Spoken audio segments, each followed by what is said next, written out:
All right. Like I said, we are excited to host this event, co-host it with our friends at the DNC, who I'll introduce in just a second. We're going to be talking about the DNC Playbook. I am Jess from Arena. Our mission is to convene, train, and support the next generation of leaders. So we're excited to have all of y'all here with us today. And just a few quick housekeeping things before we get started. The first one is that this session is going to be recorded, so we will email you out the recording tomorrow. No need to, take frenzied notes. We will get all of this information right to your inbox. You also already have access to the playbook that we're going to be referencing, and our team is going to drop that in the chat for you right now. So if you want to download the playbook and have it pulled up as you go through this session, you will be able to kind of see some of the things that Lorenza and Shelby are mentioning. And finally, and probably most importantly, the chat is usually pretty bumpin' on Arena events. That means that sometimes the questions can get lost. So if you do have a question, we're excited to answer them. You're going to need to use the Q&A function to make sure our presenters can see your questions. If you don't see the Q&A function on your Zoom right now, you might need to maximize the window, or you can go to the three dots that say more and click on the little thing that says Q&A. It's in a little speech bubble, and then you'll be able to not only ask questions, but you can also give a little thumbs up. You can upvote the ones that you want to have answered first. So make sure as you're looking at the Q&A, when you see a question and you're like, oh, I have that question too, give it a little thumbs up so our presenters know which ones to prioritize. Quick norms reminder, our norms are to respect, empower, and include everyone. We are excited to be in conversation, and we hope that you are able to be present during this conversation. Minimizing multitasking will help you get the most out of our time together with the team at the DNC. We ask you to make space and take space, so if you find yourself dropping a ton of questions in the Q&A, kind of dominating the chat, maybe take a step back and let other people have a little bit more space to chime in.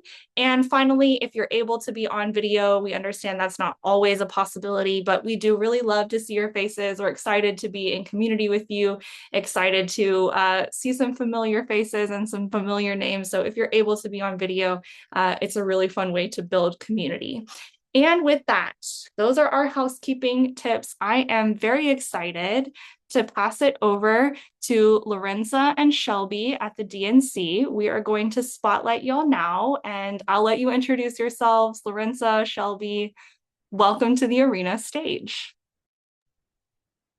Hi, everybody. Thank you so much, Jess. Hey, everyone. It's so good to be with you.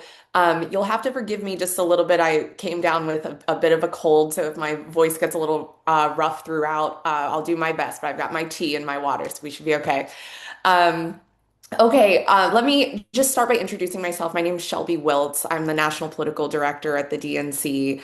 Um, I want to tell you just a little bit about where I came from, how I got here. I am straight up just an organizer at heart. I started as a volunteer on campaigns back in 2012 and in 2013. I was an organizer for the first time in Iowa in 2014, and I kind of worked my way up through organizing. This is my first time at a national committee. I have avoided DC for a very long time because I love to be in the States and I love to do the work. I was a resident of the great state of Nevada for 7 years until last September, where I was most recently the state director for Kamala Harris and Tim Walz, and before that was the coordinated director in 20 for President Biden. So I've done every job between volunteer, fellow, all the way up to state director. And I know firsthand what it is to do the work, what it means to talk to voters, and was on the ground very, very recently. And so the reason that we're here today talking about this playbook is because I had a lot of thoughts and reflections coming out of 2024, as did my colleague Lorenza, who is here with us today. And we'll talk to you in just a little bit. We really sat down to think about what is it that we felt like when we were in states, when we were organizing directors or regionals or state directors, what did we wish we were getting from the DNC and committees like the DNC that hasn't existed? And one of the things that really came to mind for us was how helpful it would have been to have had better access to understanding the learnings that came out of the year previous.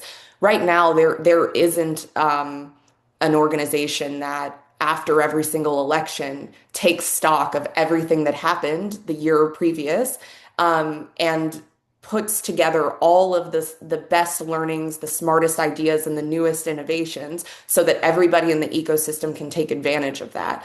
And so we decided that doesn't exist, but that doesn't mean it can't. And we decided to put together this playbook where we both take a look back at 2024 through an organizing lens specifically to understand where we think we went wrong.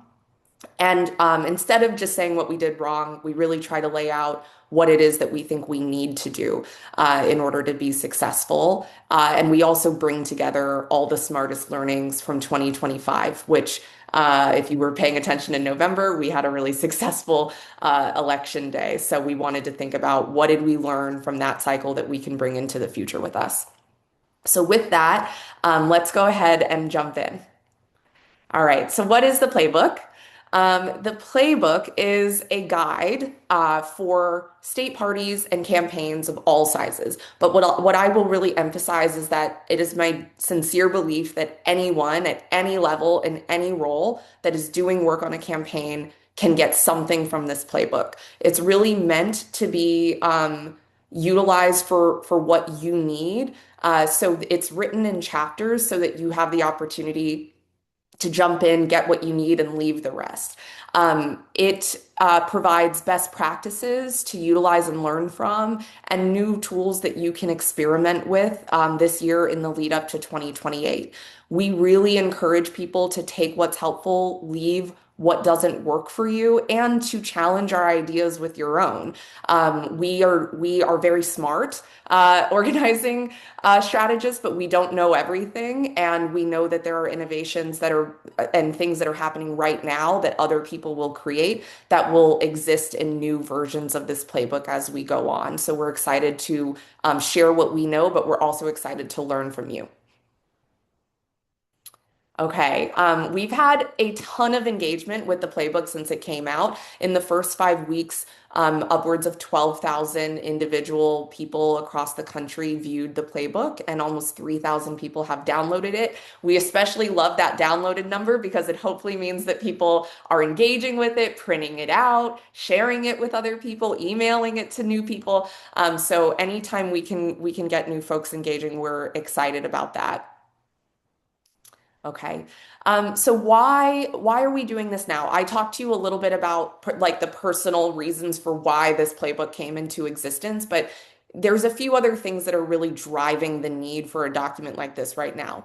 Number one is that we know that the way Democrats writ large, not just the DNC, but the entire Democratic ecosystem is approaching organizing is not fit for this moment. You'll see on the next slide here in just a second that our contact rates, particularly on the phones, have declined drastically, and that we have to overhaul the way that we are reaching voters, both our tactics and our tools, if we want to better connect with them, if we actually want to make a connection. And on that note, we have prioritized, especially over the past 5 years, the amount of attempts that we are doing over the actual contacts that we are having with voters. And this playbook, I think at the heart of it, if there's one thesis, if there's one thing that we want people to take with them, it is this idea that we must prioritize connection over attempts. And we're going to talk about how we actually do that. Second is that, as I mentioned, in 2025, we had a really successful election day. We won almost every race across the country. We had massive overperformances, and there were a lot of reasons for that. But a lot of the things that we did differently in 2025 no one else has captured yet. And so we wanted to find a way to centralize some of those key learnings so that everyone else can make use of the smart work that was happening on the ground. And then finally, we also know in 2025, we started to win back some of our core constituencies that we lost in 2024. To be plain about it, we lost ground with almost every group in 2024. We simply cannot go on that way if we want to win the midterms and if we want to win in 2028. We learned a lot in 25, but we haven't learned everything. We still have a lot of work to do to rebuild trust and to regain support. We need to figure out what we did that worked well and also what is missing. And so we've done some deep work in this playbook that helps lay out some very specific tactics for how we can go about rebuilding trust with the diverse communities that have to make up our coalitions if we want to win. Okay, so let's dive a little bit deeper on why the way we are talking to voters right now is not working. Right in 2024, we made more phone calls on that campaign than we have on any campaign in all of history. However, we only reached 3% of the people that we attempted because we relied so heavily on phones as a major tactic for talking to voters. It really affected the people that we were actually able to have a conversation with. For example, we contacted 28% of Black women over the age of 65 on the phone. So Black women in our universe that we thought would vote for us, we were able to speak to almost 30% of them on the phones. Why is that? Well, if you were to ask my grandmother, it's because most Black women over the age of 65 still either have a landline or they have a cell phone that they're paying attention to, and that they will look at the voicemails for. On the flip side, we only talked to 7.5% of Latino men under the age of 25. Why? Because unfortunately, we don't have a lot of cell phone data for a decent percentage of that voting electorate. And we also know that young people are not as concerned about whose phone calls they're missing, and in fact are often trying to avoid many of the phone calls that are coming to them. And so while it's great, of course, that we spoke to a lot of Black women over the age of 65, we need those votes, and those women are very much the heart of the Democratic Party. But those folks on the margins whose votes we needed in order to be successful, while we were trying to talk to them, we were not actually succeeding.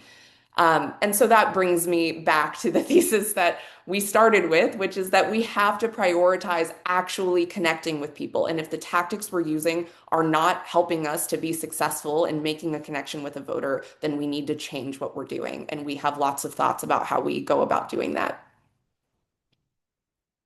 Okay, so let's talk about what's in the playbook. As I mentioned, the playbook is divided into chapters. There's four major sections, though, that I sort of want to call your attention to, and I'll tell you what I think is really the essential reading of this playbook. The first piece is the organizing remodel. This is where Lorenza and myself and a couple of our colleagues really sat down to reflect on, as organizers ourselves and as campaign leaders ourselves, where we need to head as it pertains to organizing if we want to be successful in the future. So this organizing remodels covers some really important programmatic shifts and psychological shifts that we need to make as an ecosystem in order to be successful in the future. And it lays out the exact tactics for how to go about doing that. If you read nothing else in this playbook, please read pages 8 through 22. It's not a very long read, but it's really important. Please, please, please take a look at that. Second is our community power fellowships. This is where we get into the nuts and bolts of how we go about winning back those diverse constituency groups that I was talking about a moment ago. Lorenzo will really get in the weeds with this on you, but with you. But the top line thing to know is that we made a financial investment in listening to community organizers from across the country, both a financial investment, but also a time investment. We spent upwards of 72 hours listening to people who do work with Black, Latino, youth, working communities, Native communities, to make sure that we understood what we got wrong in the past and where we can do better. And so Lorenzo will talk to you about how to make use of that section, but there is a ton of really amazing best practices on how it maybe you or someone you know is running a Latino organizing program for the first time in your career. That's a really big responsibility. This section will tell you how to do that well, or at least how to get started. Third is our organizing tech pilots. The DNC is real. One of the things that makes the DNC really special and unique is that we are the only national committee that is really driving organizing technology and tools. We are the place that curates and takes care of all of the data that every campaign in the country makes use of. And we also help take care of the tools that every campaign in the country is using. Right now, we have a lot of tools that have a monopoly in the ecosystem. Van is one of them, Mobilize is another one. And so for the first time in 20 years, the DNC put out a request for proposal to anybody out there that had an idea about a new tool that Democrats could or should be using. And we selected 4 of those tools and tested them in the field in 2025. And we have published our learnings here from those pilots for the first time. There's some really interesting stuff in there, and Lorenzo will talk more about what those tools are. And then finally is our section on case studies. This is where we compiled all the best work that happened across the ecosystem in 2025, both our work from the DNC, but also a lot of the work that happened on the ground, especially in some of the key battleground states like Virginia and New Jersey. Okay, so we have been putting the playbook into practice already, which has been amazing. The DNC is working really closely with 4 states right now, Nevada, Arizona, Pennsylvania, and Wisconsin. These are all states that don't have a Senate race at the top of the ticket this year, which is not typical for these states. They usually do. It means that they're getting sort of less attention and funding overall. But they are also all battleground states. They will be battleground states in 2028. And so we want to make sure that these states are strong as we head into this midterm year. So this just tells you a little bit about how staff on the ground in these states are actually making use of some of the new tools and tactics. So you can see in Nevada that they are already thinking about how to make use of one of the concepts in the playbook that talks to people about how it is just as important to build relationships with voters as it is to build relationships with volunteers. If you are on this call and you've been an organizer before, then you probably are very familiar with how much emphasis campaigns put on building relationships with your volunteers, moving them up the ladder of escalation. In the playbook, we talk about how we need to have a ladder for every voter that we're speaking to, and we need to start paying just as much attention to how we are building relationships with those folks and getting from the first conversation to the voting booth. In Arizona, we're really excited about some of the work that they're doing there. They are really relying on the playbook to help inform the way that they're reaching diverse groups of voters, which is really exciting through their Spanish program. And they're also doing some really unique work around storytelling that we're excited to hopefully share out later this year. And then finally in Pennsylvania, Pennsylvania is using an almost identical script to one of the scripts that we share in the playbook to help talk to voters with more intention. And Lorenzo will talk you through what this looks like, but it's a listening first script that prioritizes making sure that we hear what the voter cares about before we start talking to them about all the things we need from them. Okay. So how can you go about using the playbook in your program? So as I mentioned, we have some strategic shifts that we recommend for every program of every size. I won't go too deep on these because Lorenza's really going to get into the nuts and bolts, but the first one is that even though canvassing is going to continue to be the dominant volunteer activity we do, we have to expand our list of tactics to reach voters that we may otherwise miss. Lorenzo will tell you what some of those tactics are and what they can look like. But what we're really saying here is get creative about how you're reaching people and start treating every moment that you're walking by a voter as an opportunity to talk to one. There's no reason that when you're at the gas station, when you are at the park, that we are like, it doesn't make sense to us that the only voters we should ever try to talk to are the ones that are on our list. Yes, we should spend a lot of time trying to get to those folks because we put a lot of good data science behind why those people are on a list. But if you're in a community where you know we need to win voters, you should try to talk to the voters that are there. So we'll talk to you about what some of those tactics are. Second is rather than judging the success of a conversation by the collection of an ID, we should judge the success of a conversation by whether or not we get an insight from a voter. So basically, we should be judging whether or not our conversations were successful on whether or not we learned something meaningful about that person and recorded that information so that it can be used later. There's obviously a lot of work that needs to be done to make qualitative data collection easier on campaigns.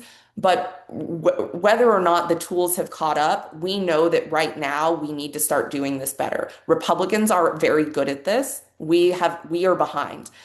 We have to start listening to voters more intently. And we have some script suggestions that will help you to do that better. But right now, as it stands, the only information that we really collect from voters when we knock on their door is if they're a one, very, very like a strong supporter, or a three, they're undecided, or a five, they're not a supporter at all.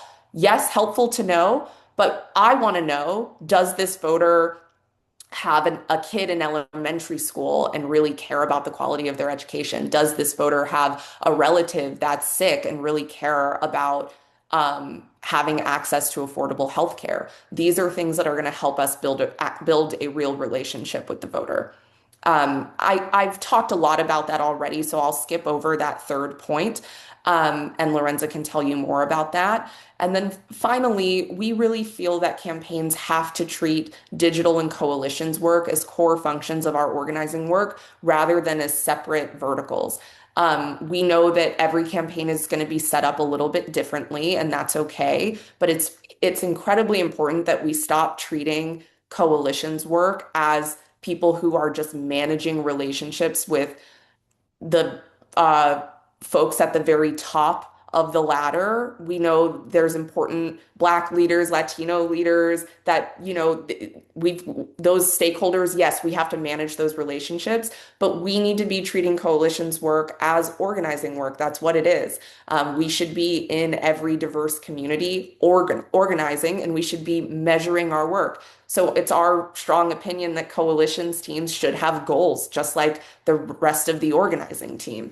And in our model, we actually suggest that you put the coalitions department in the organizing team rather than having it separate. But we, of course, know that people have to be flexible and you should do what works for you. But the larger point here is coalitions work and digital work should be measurable, and it should be considered organizing. Okay, this is my last slide, and then I'm going to pass it over to Lorenza, who's amazing. As you think about the organizing program that you're building or that you're a part of, we wanted to make it easy for you to find some of the key pieces that you might be looking for. And so this slide is a good place to do that. Page 18 is going to lay out how you should actually go about structuring an organizing department in 2026 and beyond. Page 9 talks about those tactics that go beyond phones and doors and how you can think about reaching people creatively.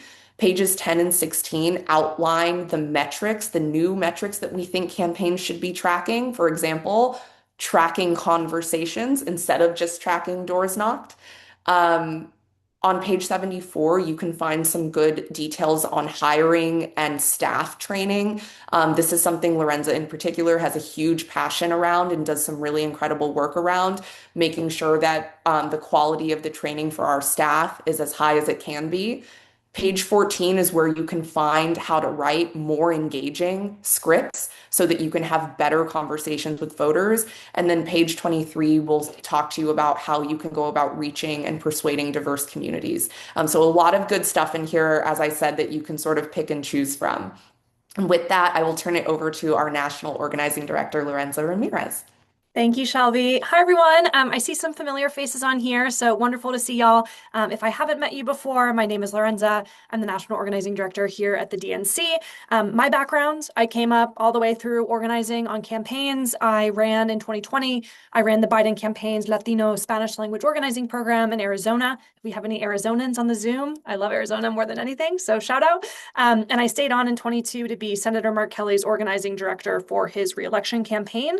Actually spent 2 years between that job and coming to the DNC in grad school, went to business school, but also started a talent organization called Blue Line, really focused on retaining our talent. So I just want to say first and foremost, like, thank y'all for joining this Zoom in the middle of the day on a Monday to talk about organizing and to talk about how we need to modernize our campaigns. I think, when I left my role as an organizing director, I was so proud of the work that we did. I was so proud of my team that we trained and invested in, but I also felt very frustrated because I felt very frustrated that I was putting forth a lot of ideas on, trying different organizational structures and different ways of reaching voters that were encountering some resistance because that's not the way we've done things before. Or I wanted to track new metrics to try to better measure, the efficacy of the work that we were doing. And I think that really left me with the impression that it was very clear, we need to modernize how we run our campaigns and how we organize to better reflect how we can actually reach diverse groups of voters.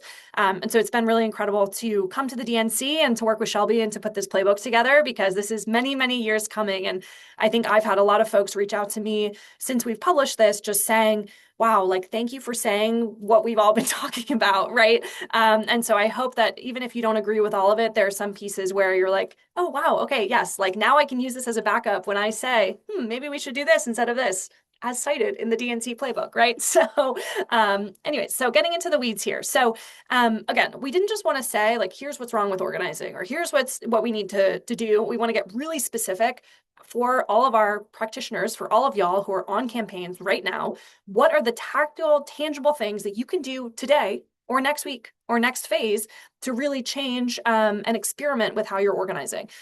So the first is expanding, again, the menu of tactics that we use to reach voters. As Shelby emphasized, we expect that especially canvassing will remain a dominant form of voter turnout. We know that in the weeks, especially in GOTV, that going to someone's door, reminding them, having that get out the vote conversation, like it works, right? But in the months leading up to Election Day, right, there's so many other tactics that we can be using, and that might look different in one region and one part of the state than another, right? But I think what we're encouraging here is we're not saying that every campaign needs to do all of these tactics. What we're encouraging every organizing team to think about is what are the tactics that could make sense in different regions, at different stages of the campaign to make sure that we are reaching as many of our target voters as possible, right? I reflect on working in Arizona where, in retrospect, as y'all know, it's very hot. It's already 100 degrees there, right? It is super hot over the summer. And so our answer in 2022 was, all right, well, I guess we should just make a lot of phone calls, as we had done in 2020, right? I wish that someone had pushed me earlier to say, okay, maybe instead of just pushing everyone onto the phones, there's so many other tactics that we could have been using that, again, we're going to have to track in a different way, or we're going to need, some new systems and expectations to hold folks accountable. But I really wish that we had been doing way more high traffic canvassing. You can do that inside shopping malls that are air conditioned, right? And so right now, I'm working with the organizing director in Arizona to really think about, okay, rather than just pushing everyone onto Zooms for phone banks, how do we really rethink what activity people are taking so that we reach, again, more voters? And then as I think as a piece of that, I think in a lot of our organizing experience, success has been defined by, okay, you go to the door, you get your survey ID, and then you walk away. You're like, awesome. Okay, well, collected an ID, never, probably never going to talk to that person again, right? When we actually take a step back and think about, okay, is what we're doing actually working? Is this actually making that person more likely to turn out to vote and actually making them more likely to support Democrats? The answer might be yes. From that might have been a fantastic conversation. But the answer is also potentially not really, because we're never really staying engaged with that person in a consistent and transparent way. And so in the playbook, we really, try to restructure the concept of voter contact as, rather than seeing it as just isolated attempts, like, okay, I knocked on this one door, I made this one phone call. We're seeing this as more of a life cycle wherein, I'm knocking on a door today. And then after that conversation, I've gathered enough information from that conversation that I can follow up in the next week. Hopefully but maybe another volunteer or staffer is following up with that voter about the issues that they care about, the questions that they have, right? How many times have y'all knocked on a door and someone says, oh, wait, I think someone here needs to register to vote, or like, oh, what did Mark Kelly, what is his stance on healthcare? Or, also like, I have this immigration question, where do I go, right? There's so much that comes up organically in these conversations that we are just not capturing and acting on when we are face to face with this voter. And so we really introduce this concept of layering, which is essentially just the voter follow-up after each interaction, so that especially organizers and volunteers really start to see their role not only as, okay, let me just talk to this person once, but success in this interaction is me having a sense of how we need to follow up, and then the campaign operationalizing what that follow-up process actually looks like. Again, all in service of making it more likely that this person, supports Democrats and actually votes this year. In addition to that, so we offer obviously layering, and you can find out a lot in the playbook about, how to think about that, how to incorporate that into your program. But we also introduce new conversation models and new ways of thinking about how to actually quantify what really counts as a quality voter conversation. Again, in a lot of the programs I've been a part of in the past, it was just collecting a survey ID. And that survey ID could have been undecided, in which case we actually know nothing about the voter and what's actually going to get them to move closer towards supporting Democrats, right? In the playbook, we get much more detailed on, again, this could look like, collecting more getting further through the script, or collecting more qualitative information about the voter. Again, all in service of how are we following up with that person. And we share also examples from 2025. This is an example of the Virginia Coordinated Campaign had a Better Know a Voter card, which again was different than a CTV, because it was really about, okay, how do we train staff and volunteers to be having more in-depth, holistic conversations with voters, where we're capturing not just, do you support Mark Kelly or whatever? It's like, okay, what do you care? What does the voter actually care about in their day-to-day? Like, how do they actually feel about the candidate and other candidates? What do they want us to know, right? Just, again, more in-depth conversation here. And so we also, again, we take this a step further and we really list out, I think these have been two of the highest viewed pages in the playbook. So if you haven't checked them out, be sure to. But this is where we really enumerate. Uh-oh, if you are off mute, go ahead and mute yourself. All the conversations. Okay. Thanks, y'all. Anyways, so as you can see here, we really enumerate, and I think this script on the left is going to look super familiar to everyone of, again, hey, I'm a volunteer with so-and-so. How are you? Here's the candidate, right? And also, let's be super real. A lot of us with the traditional script, I'm included in this, always, changed the scripts because I felt like it felt very rigid or very inauthentic, right?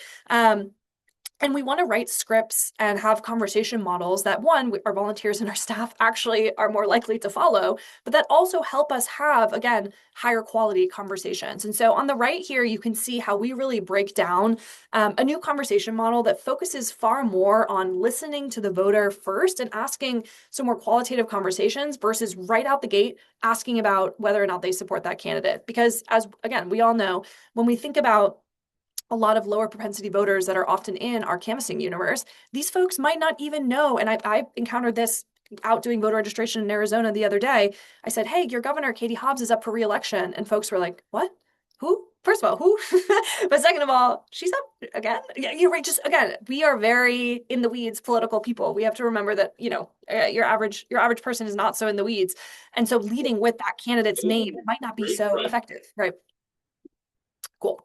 And then lastly, this piece, I would say, though it is tailored most for coordinated campaigns, I do encourage anyone right now who is thinking about restructuring their organizing program, thanks, y'all, to think about, again, you can have all the best ideas in the world for program, but if your organizational structure, the different staff roles you have on your team, the different management structures, if those are not created in sync and in conjunction with all the new programs that you're running, that's obviously going to create friction, right? And so we took this a step further and we introduced a new structure, again, for a coordinated, but and also happy to chat offline about how you could adapt this on a smaller race at a congressional or a more local, like mayoral level, et cetera. To think about how we, again, embed coalitions in digital more holistically under the organizing department, and also how to make sure that, again, I reflect on in 2020, when we launched the Spanish program in Arizona, how life-changing it was for the program to have full-time staff that were solely focused on building up our bilingual and Spanish language volunteer base. And so that was actually like a really, really tangible decision we made on the staffing structure that obviously helped us scale the program exponentially. Next here, as Shelby mentioned, I want to go into our Community Power Fellowship.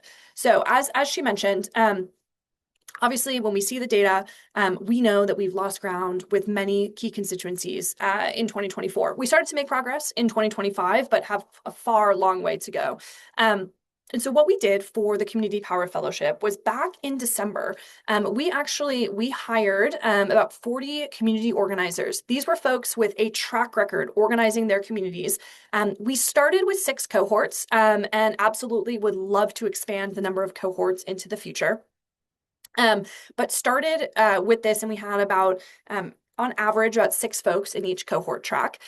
We brought these folks together and we asked them and had them discuss together on what they've seen that works, what doesn't, what should someone who, again, maybe has never organized a Latino community before, what should they be thinking about? Because I think, again, especially in our industry where we have campaign staff who often move around a lot, they take on new roles really quickly, they get added on new responsibilities left and right?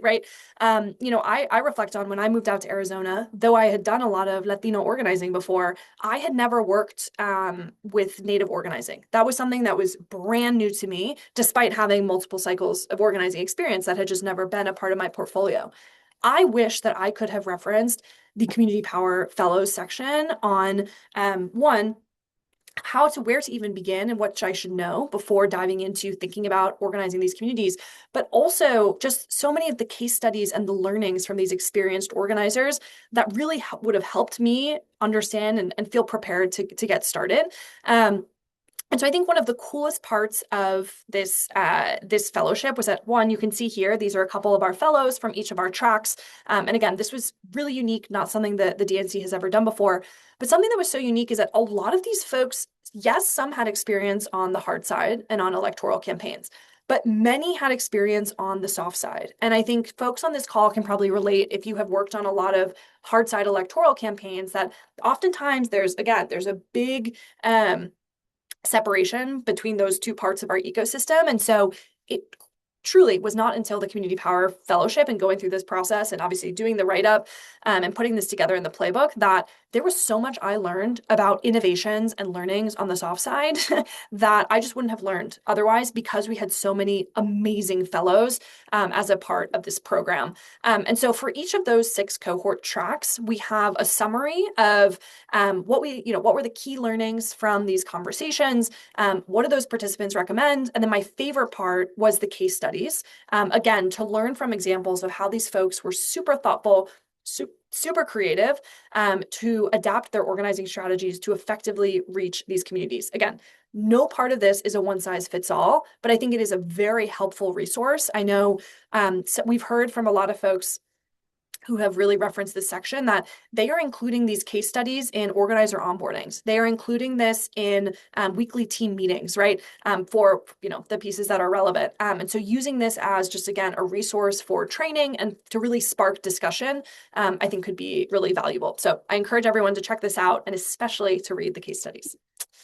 And here's just one of many examples. I picked this one because again, I think this was an example of, an organization on the soft side that, again, on hard side campaigns, like may have never been exposed to CASA, and the work that they did in Virginia to organize Latino communities and to also build up an organic volunteer base, and doing so not only by working through the voter file, but doing so in a much more community organizing focused lens, where they weren't limiting themselves to just the people who are registered to vote as potential volunteers. But this is, again, one of many. I won't spend too much more time on this, so we have some time for a few questions at the end.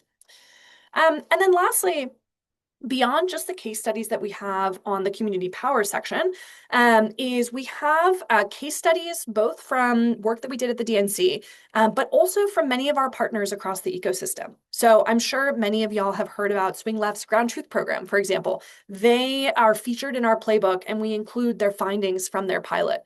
That is actually one of the most highly viewed pages in our entire playbook. And I think I've actually had quite a few people reach out to me saying, oh, my volunteers told me about Ground Truth, but I wasn't sure what it was. But then I saw it in the playbook, and then I read about it, and now I understand. And that's actually so helpful, not only to understand their program, but also what we could potentially learn from it and how it could inform, how to approach organizing in their campaign, right? And I think also, as Shelby mentioned at the top, right, up until this point, there really hasn't been a document or a centralized resource that compiled learnings like right after a cycle. And so I'm sure, many of y'all also, after 2025 elections, I was curious, like, wow, I want to know more about, the Mamdani team's social media strategy. I want to know a lot more about, how Virginia, I heard they ran a small business program. What was that?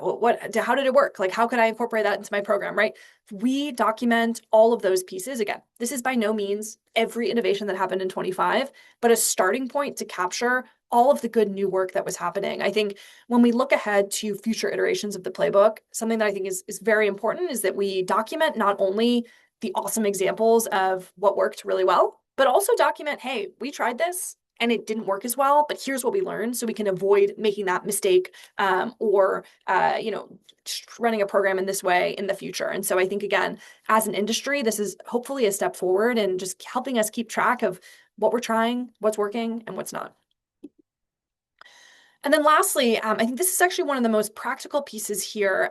So as folks, I believe, are aware, and as Shelby mentioned at the top, in 2025, the DNC, we piloted 4 new organizing tools that you can see here at the bottom. These were all chosen because they filled a specific gap in the ecosystem, offered a more affordable price point, et cetera. And so we piloted these tools across 11 states, but some tested multiple. And for the first time in the playbook, we actually publish, what happened with these tools, what we recommend, and what types of programs we recommend them for. One that I just want to highlight while we're all here is Winnable, because this is a really low-cost events platform that our national distributor program is using. They also just rolled out an events hosting feature so that event volunteers, if you're running a distributed program, can also host events on their behalf on the account. We tested this across many different states and different sizes. I think this is definitely an awesome option for a small campaign, so mayoral, also potentially congressional. Again, very affordable when compared to the competitors. But you can find out more about that and the other tools in that section of the playbook. So, perfect. And so hopefully most folks here have clicked on the links in the chat on checking out and downloading the playbook. But if you have not yet, you can find this at democrats.org/playbook. We also just want to encourage y'all to submit your innovations. We have been getting so many submissions on this form because we want folks out in the field to tell us what they're trying, what's working, what's not, what you would like to see in future iterations of the playbook. When we published this, so many folks started asking us, oh, well, why didn't you include this or this, right? So hopefully, we can capture more of that in the next one. And we want to hear from you and know what would be most helpful to you as we plan for future drafts. And then the last piece I just wanted to highlight before we go into questions, and I know that the chat has been buzzing, so I'll check that out in a moment, is if you are actually looking for a job on a campaign this year, again, Arena, I know y'all have lots of resources and there's lots of jobs on the job board, but if you'd like to actually hear from some of the leadership on some of the, especially the big battleground campaigns, if you're considering moving to a new state, the DNC is actually hosting an info session tomorrow evening. I can drop that link in the chat. And this will be, again, basically a state of the race. Where's the hiring happening? What's the timeline? What stage of the campaign are we at? And then you'll be able to hear and ask questions from some of the leadership on these battleground campaigns, such as Arizona and Nevada. So if that's interesting to you, we would love to see you. But with that, I will stop sharing my screen. I will drop the invite into the chat for our event tomorrow, and I'm going to check out what's going on in the chat, but I'll pass it back to Jess. Cool. All right. Well, we have some questions in the Q&A for y'all, and I think we might have a few more than we already have right now. So for participants, we are going to be taking questions. Go ahead and open up that Q&A from the bottom of your screen. If you don't see it, click on the three dots that say more. Read through the questions that have already been asked, and if your question is there or if there's one that you're excited to hear the answer to, go ahead and give it a thumbs up. We are going to answer the questions in the order of how many people want them to be answered first. So we probably won't have time for them all. That's why upvoting them is very important. And Lorenza, Shelby, are you ready for our first question? All right, probably unsurprisingly, our most upvoted question is, what, if any, connection is there between this playbook and the autopsy report? Yeah, I can take that. So I came to work at the DNC in June of I'm almost a year in June of last year. The autopsy, as you know, had kicked off long before that, at least 6 or 7 months before. As I said at the top of the call, I was very honest and transparent about where the impetus for this playbook came from. I came to the DNC solely because I knew that this was going to be a very, very hard year. And I felt that I had the experience and the skills to be able to help the DNC do more than what it has done in the past and show up differently for states than it has in the past. And that's why we put this playbook together. So while there are some similarities between the concept of the playbook and the autopsy, they're two completely different projects. This playbook is really focused on organizing. That's where we wanted to have impact through this tool. And the cool thing about the playbook is it's not a one and done, whereas the autopsy is. This is a tool that will be updated and then published each year in a new version. So this year was our inaugural playbook. We will update it again in August ahead of GOTV to be able to highlight some of the work we've been piloting this year.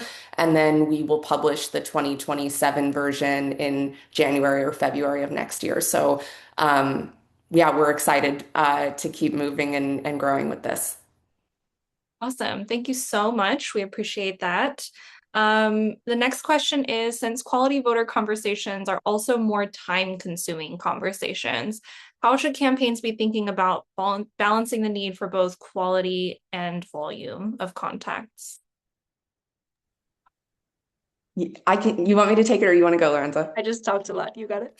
Okay, all right. No, it's such a good question. And I really appreciate whoever asked this. I think when I started hearing about programs like Ground Truth, I was like, man, like I love the idea of being able to like talk to every single voter and knock on every single door, but like how do we do that at scale? And so one of the things that Lorenza and I have really spent a lot of time talking about is like we need to like go start figuring out a formula for how to do this the right way.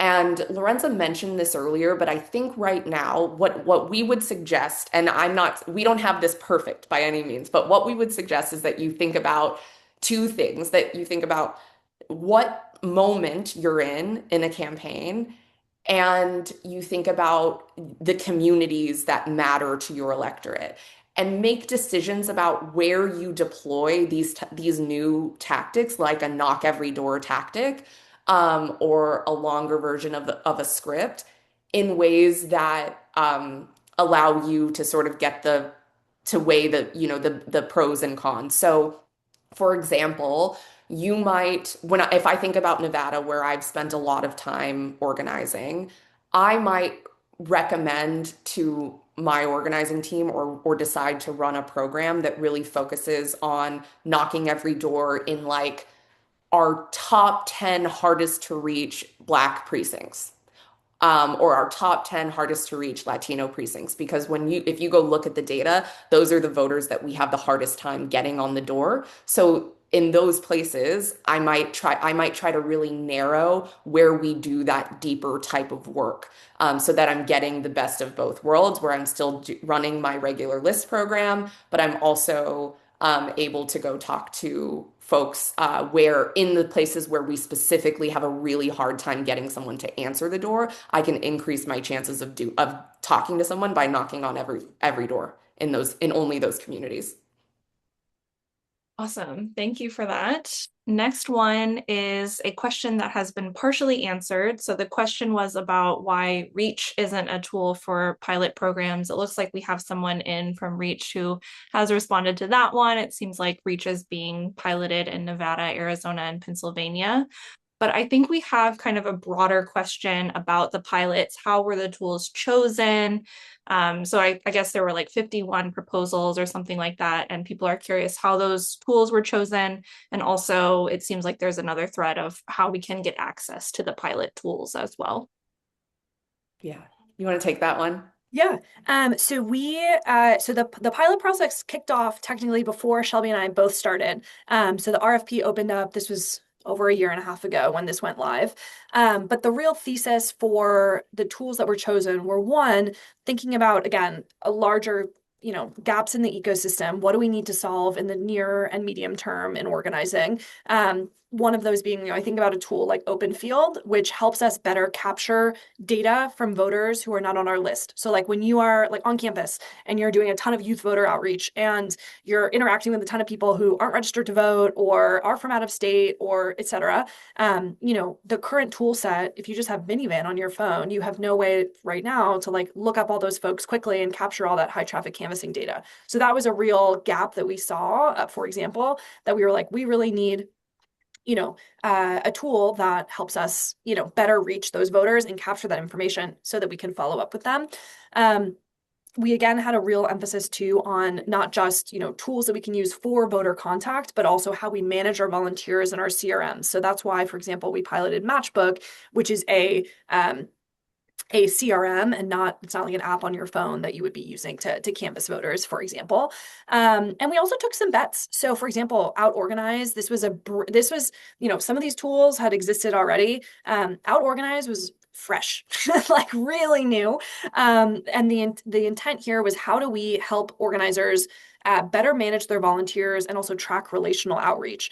When I think about zooming out on just like some of the biggest challenges, and we talk about this a ton in the playbook, is that one of our biggest challenges is we know that we need to try new tactics, but we are currently confined and constrained by the tools that we use and our ability to measure like relational outreach, for example, in the traditional ways that some of our tools have been set up or configured. And so this was there were two pieces. There was, the team at the DNC before us was thinking about big picture, what do we want to solve? And then we obviously saw what came in, and then, we tried to piece that together. I will mention too, though, that, we decided to pilot Reach this year for our voter registration program, which has been unbelievable, phenomenal, incredible. So just want to give all the shout outs there. I can't imagine running a voter registration program without it. But that wasn't technically a part of our initial pilot tool set. I will also mention on the contact or how to get access to the tools in the playbook. You can go to that page and we have their contact info. So you can reach out about demos, piloting, pricing structures, depending on the size of your campaign, et cetera. Specifically for the DNC, we piloted these with coordinated campaigns and state parties. So if you are with a state party and you're curious about piloting, definitely get in touch with the community team because we have more opportunities there. So, yeah. And then I'll just quickly say that, like the playbook, organizing tool piloting is continuing. So while we sort of started with these 4 tools, we're finding new ways to test them this year, and we're also adding to the list of tools that we're testing. Sweet. The next one at the top of the list, I think, is a little bit beyond the scope of the playbook. So I'll ask it. I believe it's beyond the scope. And then if it's not, I'll let y'all weigh in. And if so, I'll just move on to the next one. But people were curious about, there is a comment about recent news exposed secret right-wing platforms like Rumble, which is paying social media influencers hundreds of thousands to promote right-wing propaganda. Do we have a response to that? It's my understanding that the playbook is an organizing and political playbook, but okay. This is an that one's a organizing little question. tough for us to answer just because of how specific it is. But what I will say is we're running a very strong media program here at the DNC. If there's something specific that you guys want to chat about offline, we're happy to try to answer or get you in touch with the right folks that could. Cool. Thank you for that. And then there is one that I think got answered live, but I think is a good one for the whole group. And I think this might be our last one. We only have about 3 minutes left. But can you share a little bit more about how folks can submit their innovations? What types of innovations are you looking for specifically? Is there something that would like help them stand out? Those types of things. Yeah, I really appreciate that question. What I think a really good starting place if you're interested in submitting an innovation to us would be to look at to go read the case studies that are currently in the playbook, because it will sort of give you a good sense of how much information do we need to be able to see, what are people going to want to know, how much detail do I need to add. Um, when you first submit it, it's just a Google form, so you don't need to tell us everything, but I have read through many of the submissions so far, and a lot of it is people telling us like, I disagree with this part of the playbook, or I think you're doing that wrong. That's fine. We love that. That's not an innovation. So we would just say, you can definitely use it to give us your feedback, but if you want us to legitimately consider something that you've done or innovated to go in a future version of the playbook, to really be thoughtful about laying out how this is improving organizing, have something that you've actually been able to measure to show that you think this would be effective. And there is a link that I think folks can re-up in the chat to give you access to that Google form, and that's where you'll submit it. Awesome. And I lied. We actually have time for one more question. So I think you said at the very beginning that there were pieces of the playbook that if folks didn't have time to read the entire thing, you would recommend reading those pieces. Would you mind just re-upping that? Because I know we've had a few folks join since you were mentioning. Yeah, of course. Lorenza, do you maybe just want to reshare your screen one Yes. more time? Yeah, and I also just dropped in the chat the innovations link, so I'll drop that a few times. But Awesome. Thank you so much. okay, one sec. Okay. Here we go. Sorry to put you on the spot. Oh, no, this is a great question. It might be helpful for anybody that wants to like take a screenshot or something. That way you can remember. So here's the table of contents. If you read nothing else, I would really, really suggest reading the organizing remodel section. It goes from page 4 to page 22. So it's like 18 pages. There's a lot of graphics in there that make it feel shorter, but it's just really good. And if you only read one thing in that section, I think reading the script remodels is really helpful. It's really just meant to be a guide. And then the Community Power Fellowship, I also just think is so powerful. And if there's a particular community in there that you're a part of or that you feel really passionately about, it even shows you here on the table of contents exactly what page to skip to so that you don't have to read through everything. Awesome.